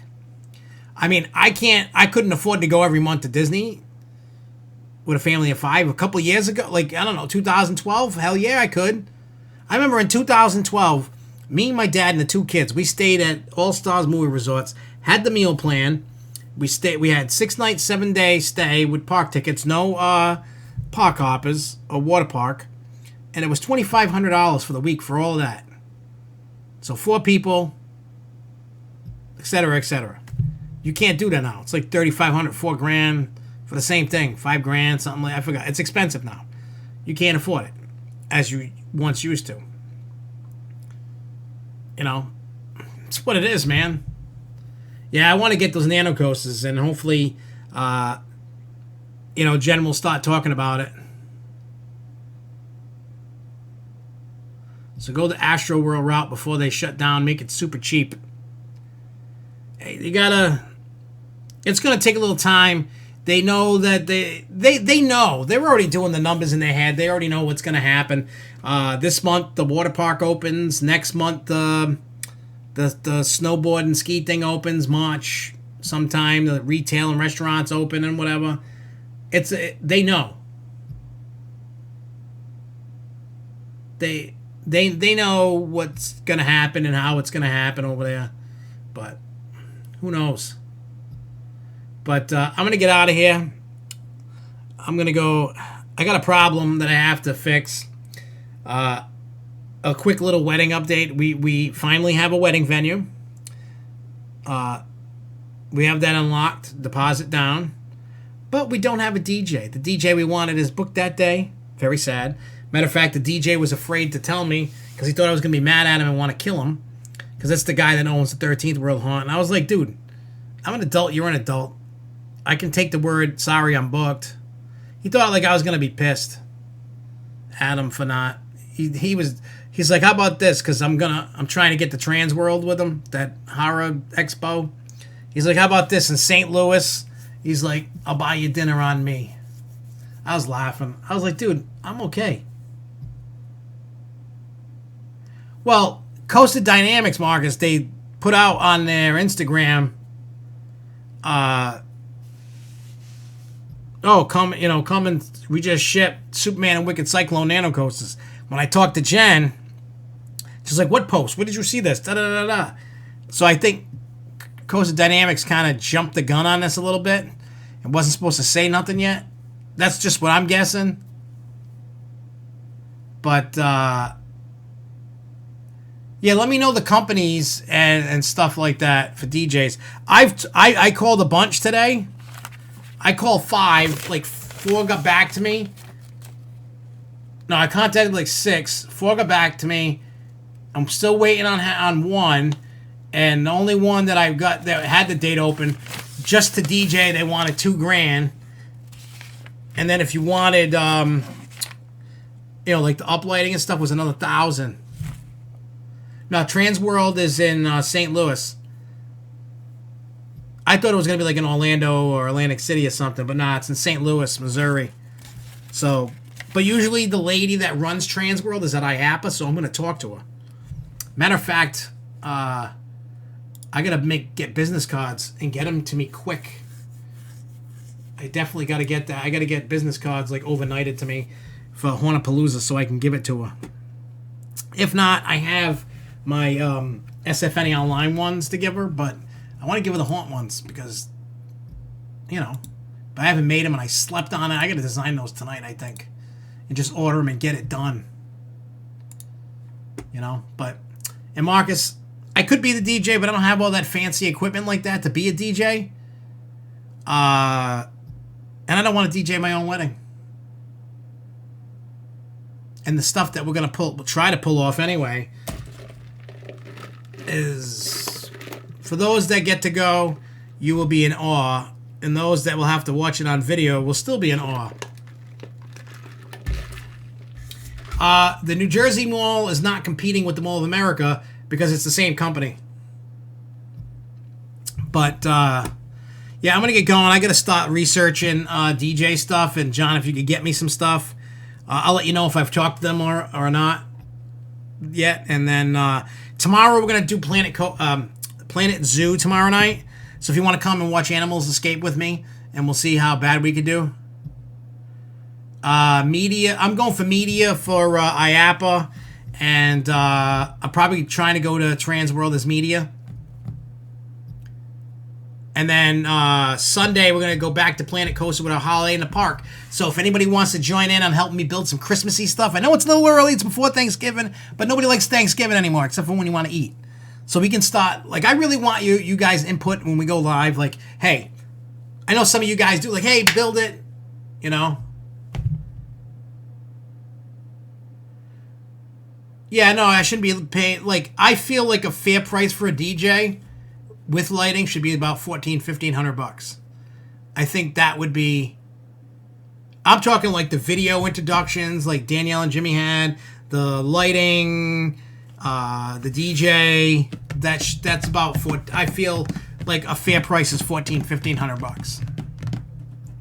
I think anything over that, I think you're price gouging. Really, because it's a wedding. You know what I'm saying? But anyway, I'm going to get out of here. If you want to watch me play Planet Zoo tomorrow, by all means, probably like 8, 9 o'clock-ish around there. Because tomorrow when I get out of work, this room starts getting deconstructed. Deconstructed. This room is going to look like a haunted house room by the time we're done. So we'll be doing the Grove Show and the Hornapalooza podcast in the same place. Just looking at different things. But I'm going to get out of here, guys. Thank you guys for watching. I will see you guys next Wednesday, 8 p.m. And we'll be talking about at least Extreme Fears and whatever else happens. But see you guys later. Thanks. Peace out, y'all. Keep on coasting.